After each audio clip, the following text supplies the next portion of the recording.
কলকাতাতে আরও একটি মেট্রো স্টেশন কিন্তু বন্ধ হয়ে যাচ্ছে বন্ধুরা। সেটি কোথায় আমরা জেনে নেব বিস্তারিত, কিন্তু সেটি জানার আগে অবশ্যই ভিডিওতে 10টি লাইক অবশ্যই করতে হবে এবং 8টি শেয়ার অবশ্যই করতে হবে, আর একটি কমেন্ট আপনাদের করে দিতে হবে, ঠিক আছে? যে কোন মেট্রো স্টেশন বন্ধ হয়ে গেছে চলুন এবার বিস্তারিত জেনে নেওয়া যাক। বেঙ্গল মানে কাউন্টারটি, টিকিট কাউন্টারটি বন্ধ হয়ে গেছে। কেন বন্ধ হয়ে গেছে? না, লোকজন ওখানে অতটা ভালোভাবে যাতায়াত করছে না, বা কম লোকজন যাতায়াত করছে বলে জানা যাচ্ছে।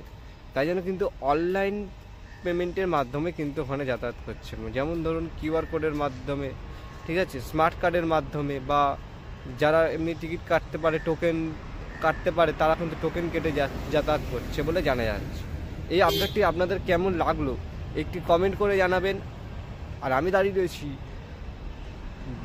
নোয়াপাড়া বারাসাত মেট্রো স্টেশনের একটি স্টেশনে, যেরকম হচ্ছে এটা হচ্ছে দমদম এয়ারপোর্ট জয় হিন্দ মেট্রো স্টেশন, ঠিক আছে? আমার পাশেই কিন্তু রয়েছে, দিকে কাজ চলছে, আশা করি আওয়াজ পাবেন, ঠিক আছে? তা দেখা হচ্ছে নতুন কোনো ভিডিওতে, ততক্ষণের জন্য সবাই সুস্থ থাকবেন, ভালো থাকবেন। আজকের মতন টাটা।